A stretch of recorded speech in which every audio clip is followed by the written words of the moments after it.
الحمد لله رب العالمين والعاقبة للمتقين والصلاة والسلام على سيد الأنبياء والمرسلين وعلى آله الطيبين الطاهرين أما بعد. وقال الله تبارك وتعالى في القرآن المجيد والفرقان الحميد: أعوذ بالله من الشيطان الرجيم، بسم الله الرحمن الرحيم. قد أفلح من تزكى.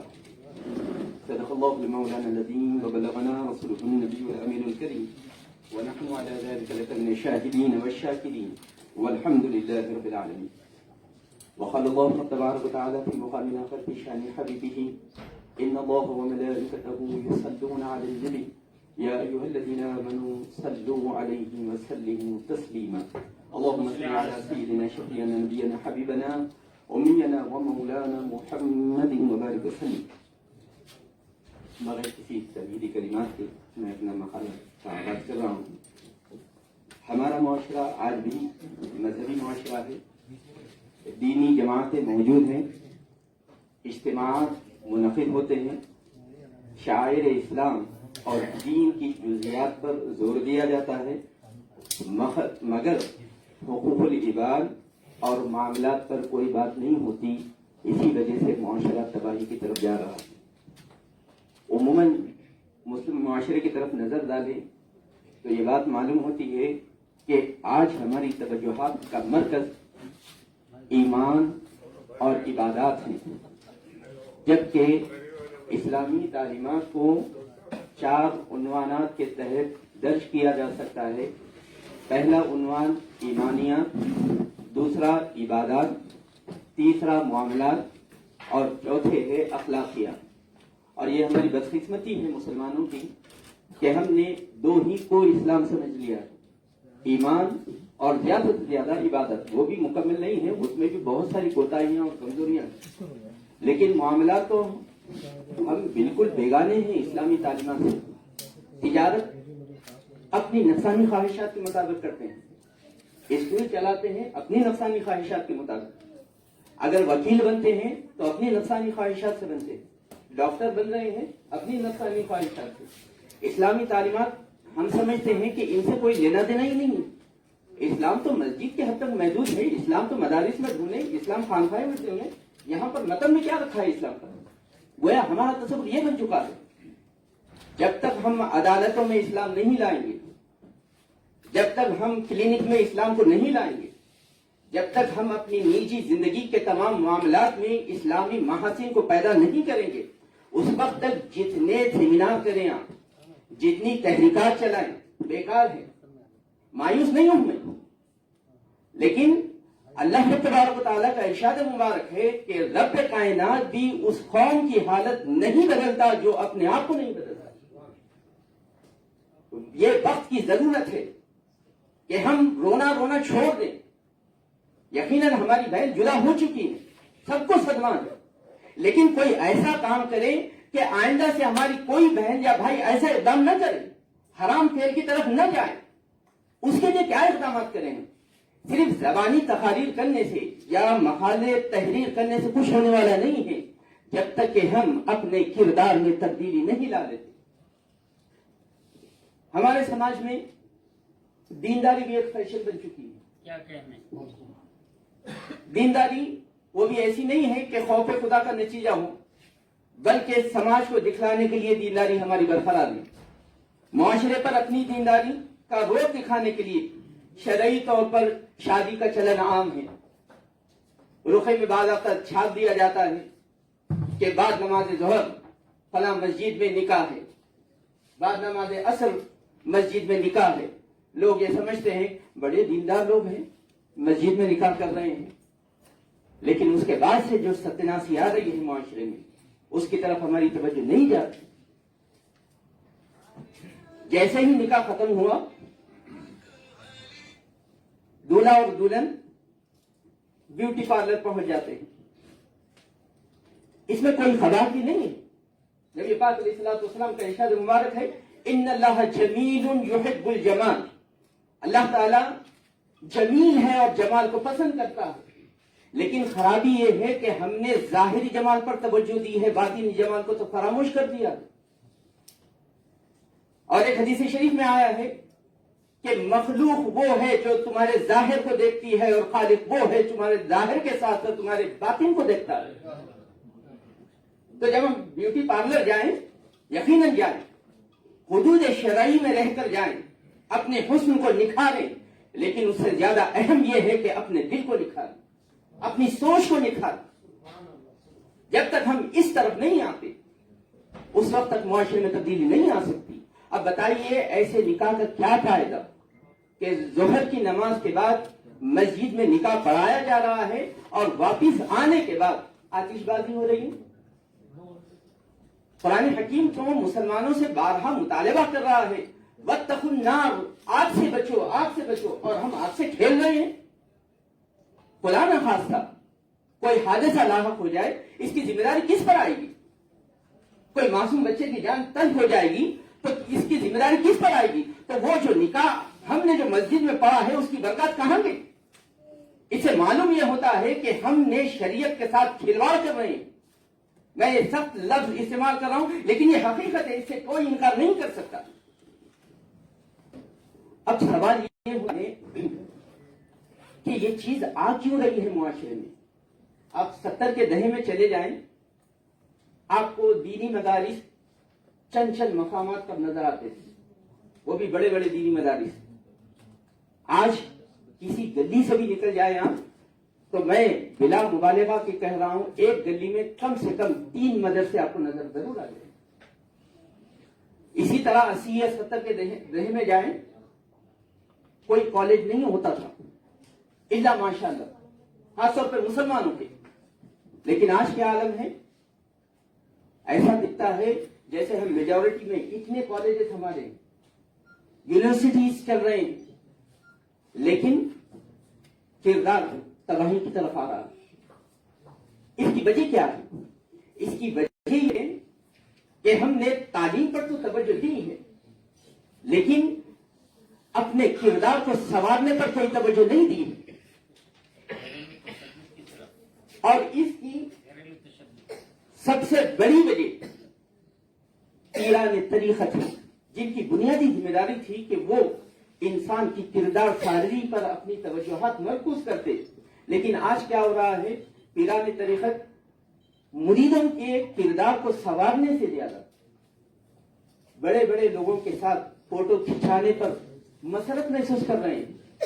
ایک دو صاحبین آپس میں بات کر رہے تھے, ایک صاحب نے کہا میرے پیر و مرشد بہت پہنچے ہوئے ہیں, بڑے اعلیٰ معیار کے ہیں. تو اس نے پوچھا دلیل کیا ہے؟ تو انہوں نے کہا میرے پیر و مرشد کی رسائی چیف منسٹر کے آفس تک ہے. تو دوسرے شخص نے کہا یہ بھی کوئی پیر ہے؟ میرے پیر تو ان سے بھی زیادہ اعلیٰ درجے کے, کیونکہ میرے پیر و مرشد کی رسائی پی ایم کے آفس تک ہے. بتائیے. حضرت نظام الدین اولیاء رحمۃ اللہ علیہ کوئی ایک دو نہیں کئی بادشاہوں کا دور دیکھا ہے آپ نے, اور کئی بادشاہ آپ سے ملنے کے متمنی ہوا کرتے تھے, لیکن آپ اکثر یہی فرمایا کرتے تھے میری خانقاہ کے 2 دروازے ہیں, اگر تم ایک دروازے سے آؤ گے تو میں دوسرے دروازے سے نکل جاؤں گا. اگر یہ کردار سازی ہوتی تو گھریلو تشدد نہ ہوتا. میں اسی طرف آتا. تو رب کائنات نے ارشاد فرمایا قد افلح من تزکا, کامیاب ہو گیا وہ شخص جس نے اپنے نفس کا تزکیہ کیا. قرآن حکیم نے کہیں یہ نہیں کہا کامیاب ہو گیا وہ شخص جس نے نکاح مسجد میں پڑھایا ہو. ہے تو ایک آیت بتا دیں میرے, حدیث شریف میں کہیں ہے تو بتا دیں. یقیناً یہ سنت رسول ہے, سر آنکھوں پر ہے ہمارے. لیکن وہ جو سنت ہے وہ اسلام کی سنت تھی. یہ ہم اپنی نفسانی خواہشات کو پالنے کے لیے مسجد میں نکاح کرتے ہیں. ایسا کر کے ہم اپنے آپ کو بھی دھوکہ دے رہے ہیں اور معاشرے کو بھی دھوکہ دے رہے ہیں. تو قرآن حکیم نے ایک جگہ ارشاد فرمایا قد افلح من تزکا, کامیاب ہو گیا وہ شخص جس نے اپنے نفس کا تزکیہ کیا. اور یہی الفاظ مین و عن اور ایک مقام پر آیا قد افلح المؤمنون, کامیاب ہو گئے یقیناً ایمان والے. اب دونوں مقام پر فرق یہ ہے, قرآن حکیم نے جہاں پر یہ کہا قد افلح من تزکا, کامیاب ہو گیا وہ شخص جس نے اپنے کردار کو سنوار لیا, بس اتنا کہہ کر قرآن حکیم خاموش ہے, کچھ نہیں کہہ رہا ہے. لیکن جہاں پر مومنین کے کامیاب ہونے کا ذکر آیا، رب کائنات نے ایک فہرست بیان کی کہ کون مومنین کامیاب ہو گئے. تو رب کائنات ارشاد فرماتا ہے الذین هم فی صلاتہم خاشعون، جو اپنے نمازوں میں خشوع و خضوع پیدا کرتے ہیں، یہ مومنین کامیاب ہوں گے. والذین هم عن اللغو معرضون، جو لغویات سے اپنے آپ کو بچاتے ہیں. والذین هم للزکاة فاعلون، اور وہ لوگ جو زکات دیتے ہیں. والذین هم لاماناتهم وعہدهم راعون، جو امین ہیں، امانتوں کا پاس و لحاظ کرتے ہیں، جو وعدے کرتے ہیں اس کا پاس و لحاظ کرتے ہیں. والذین هم علی صلواتهم یحافظون، اور جو اپنی نمازوں کی حفاظت کرتے ہیں. تو قرآن حکیم میں جو یہ کہا گیا کامیاب ہو گیا وہ شخص جس نے اپنے نفس کا تزکیہ کیا، وہاں پر قرآن حکیم کوئی تفصیل بیان نہیں کر رہا ہے. لیکن دوسرے مقام پر قرآن حکیم شرعی امور کی تفصیل بیان کر رہا ہے. اب یہ فرق کیوں آیا ہے؟ تو علماء اکرام ارشاد فرماتے ہیں گویا رب کائنات پوری امت مسلمہ کو یہ پیغام دے رہا ہے کہ نماز پڑھو لیکن تزکیہ نفس نہ ہو تو تمہاری نماز بھی غارت ہے. زکات دو لیکن تزکیہ نفس نہ ہو تمہارا زکات دینا بھی بیکار ہے. روزہ رکھو لیکن تمہارا تزکیہ نفس نہ ہو روزہ رکھنا بیکار ہے. اور میں نہیں کہہ رہا، قرآن حکیم کی آیتیں ہیں، میں آپ کو ایک کے بعد ایک بتاؤں گا. علماء اکرام ارشاد فرماتے ہیں کہ اگر کسی شخص کو شرعی احکامات پر عمل کرنے کی فرصت نہ ملے، وقت نہ ملے، لیکن اگر اس کا تزکیہ نفس ہو چکا ہو، امکان ہے کہ اسے جنت مل جائے. چنانچہ حدیث شریف میں آیا ہے بنی عبد الاشہل کے ایک نوجوان شخص تھے جن کا نام اسیریم ہے، بعد میں یہ صحابی رسول بنے. یہ سخت ترین دشمن اسلام تھے. ہر وہ سازش جو اسلام کے خلاف ہوتی اس میں شامل ہونے کی کوشش کرتے. لیکن ایک مرتبہ حضور اکرم صلی اللہ علیہ وسلم کی دربار میں حاضر ہوئے اور نبی پاک علیہ الصلوۃ والسلام کی جب نگاہ نازنین آپ کے دل پر پڑی تو دل کی کیفیت بدل گئی، تزکیہ نفس ہو گیا. جو شخص اسلام کے خلاف لڑنے پر آمادہ ہوتا، اب وہی شخص یہ کہہ رہا ہے یا رسول اللہ اجازت دیجئے کہ جنگ میں شرکت کروں، اسلام کے اوپر اپنے آپ کو قربان کر دوں. حضور اکرم صلی اللہ علیہ وسلم نے اجازت مرحمت فرمائی اور جنگ احد میں آپ نے شہادت نصیب ہوئی آپ کو. صحابہ نے پوچھا یا رسول اللہ یہ شخص اب یہ بھی اسلام قبول کیے تھے اور شہید ہو گئے، ان کا کیا مقام و مرتبہ ہے؟ حضور اکرم صلی اللہ علیہ وسلم نے ارشاد فرمایا اگر کسی اہل جنت کو دیکھنا ہے تو میرے اسیریم کو دیکھو. نماز نہیں ہے، زکات نہیں ہے، روزہ نہیں ہے، وقت ہی نہیں ملا، لیکن تزکیہ نفس ہو چکا تھا. حضور اکرم صلی اللہ علیہ وسلم نے ارشاد فرمایا یہ جنتی ہے.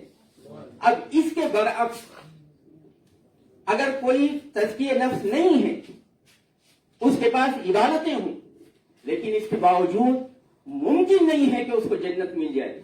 چنانچہ قرآن حکیم ارشاد فرماتا ہے کہ اگر کوئی شخص تزکیہ نفس کے بغیر نماز پڑھتا ہے تو قرآن حکیم ارشاد فرماتا ہے فویل للمصلین، جہنم ہے، بربادی ہے، ہلاکت ہے ایسے مصلیوں کے لیے، نمازیوں کے لیے. کون سے نمازی؟ الذین هم عن صلاتهم ساہون، جو اپنی نمازوں سے غفلت برتتے ہیں.